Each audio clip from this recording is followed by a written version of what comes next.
shells. Been using it today already, as you can see, but because chocolate's got pretty much zero water content, it keeps really well, so you can use the same mould throughout the day. No need to wash it between every single use. And if you look up in the mirror, this is the chocolate we're using. This is Belgian milk chocolate couverture. And couverture is basically very good quality chocolate. If you think of it as pure chocolate, you're not far wrong.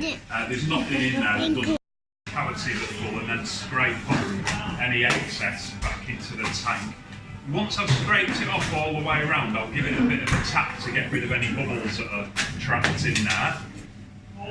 Because if we leave bubbles, we get holes in the shells and then the filling goes off very quickly if the air can get to it. So a bit of a tap, get rid of the bubbles.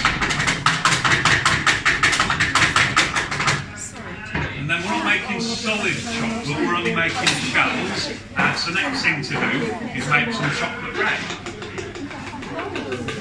Pour it out, and that leaves us with a very thin layer of chocolate sticking to the inside of the cavities, and that layer of chocolate is what ends up forming the chocolate shells. So once we've got rid of enough of that chocolate, scrape it off again. These shells will take 5 or 10 minutes to set, depending how warm it is. That's what these look like at the moment. And because it's quite runny while it starts setting, we don't leave it that way up, otherwise it pulls and you get a big lump at the top. Instead we flip it over, that way it'll run down the sides, make the sides a bit thicker instead. That's the one I made for the group that was just ahead of you, so you can see it does set quite quickly. And when it has totally set,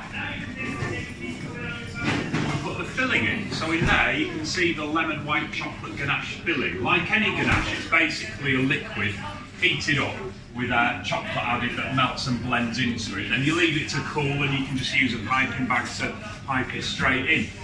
So a more traditional ganache is made using cream as a liquid, but you can replace that with just about anything. This one, for example, is lemon puree heated up with white chocolate blended in, but we've made them before with fizzy drinks, with Bailey's Irish cream. We've even done mushy pea ganache for Halloween before, but that was as horrible as it sounds. So, if you're watching the mirror box again, going under the spout again, we just cap it off with that chocolate, sealing the ganache in, and also protecting it because the chocolate's airtight, so of course anything inside is going to have a longer shelf life. And we scrape it off.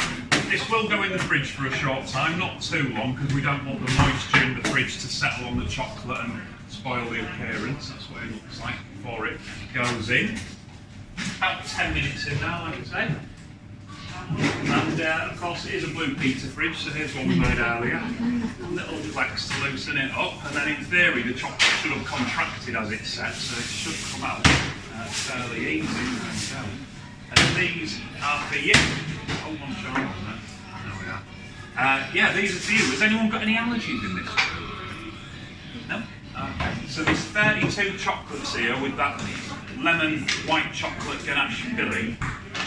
Please feel free to finish these as long as everyone gets to try at least one. And then you'll get your lollies back. You can come and ask questions if you've got any. There's the Kit Kat exhibition, that end of the room. Please take as long as you like, so I'll look around at that. When you do want to head off, and only then, there's a red door on the far wall, that's the lift, and there's also the stairs through that door over there, and it's downstairs to the shop and the cafe. Other than that, enjoy the rest of your day, everyone, and enjoy the chocolates. Thank you very much.